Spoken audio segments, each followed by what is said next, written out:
This is what NASA researchers are claiming. The lunar orbit wobble could result in high tide flooding rise in the mid 2030s. By mid 2030, scientists believe that coastal regions in the US will begin to experience an increase in high flooding, HTF, high tide flooding, partially due to the wobble in the moon's orbit. This, coupled with melting glaciers, should prove quite disastrous, they said.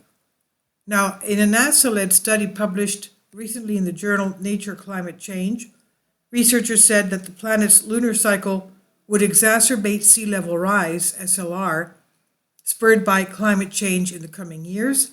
The study authors used scenarios and flooding thresholds to show how the effects of SLR and nodal cycle modulations of tidal amplitude lead to severe inflections in projections of the future HTF, high tide flooding.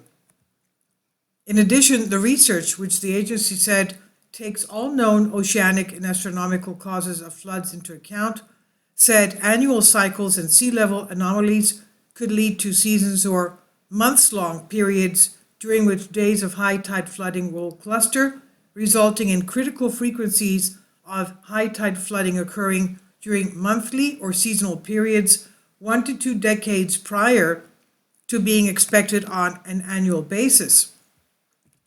NASA said in their release statement, when the moon and Earth line up in specific ways with each other and the sun, the resulting gravitational pull and the ocean's corresponding response may leave city dwellers coping with floods every day or two.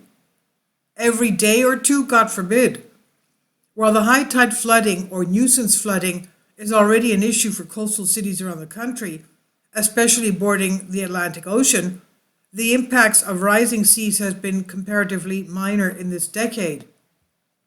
Nevertheless, the National Oceanic Atmospheric Administration, NOAA, reported a total of more than 600 nuisance floods back in 2019 and noted that the national trend in such flooding is accelerating and is, quote, more than twice as likely now as it was in 2000, end quote, due to relative SLR. The agency said that by 2050, high tide flooding is likely to occur between 25 and 75 days per year, depending on location. It's the accumulated effect over time that will have an impact, said Phil Thompson. He's assistant professor at the University of Hawaii, lead author of this new study.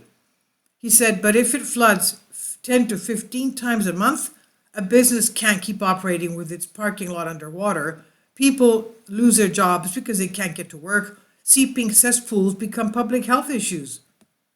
The lunar wobble takes 18.6 years to complete and has been observed for generations, but how that wobble impacts the moon's gravitational pull combines with rising sea levels is what's new. While Earth's regular tides are suppressed in half of the 18.6-year lunar cycle, SLR pushes tides higher during the other half. NASA said the next time the moon is in the tide amplifying part of the cycle, higher seas will cause a leap in flood numbers for almost all of the U.S. mainland coasts and Hawaii and Guam.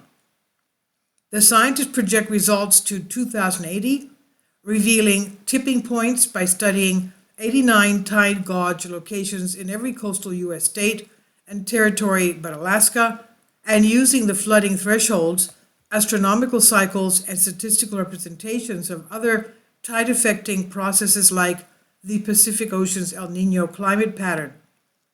The global sea level has been rising at an increased rate in recent decades and continues to rise at a rate of about 1/8 of an inch per year. Low-lying areas near sea level are increasingly at risk and suffering due to the increased flooding, and it will only get worse. This is what NASA Administrator Bill Nelson warned. He said the combination of the moon's gravitational pull, rising sea levels, and climate change will continue to exacerbate coastal flooding on our coastlines and across the world. NASA's Sea Level Change team is providing crucial information so that we can plan, protect, and prevent damage to the environment and people's livelihoods affected by flooding. This is by Julia Musto on Fox News. It's on Blended Reality. Please leave your comments, and thank you for your support.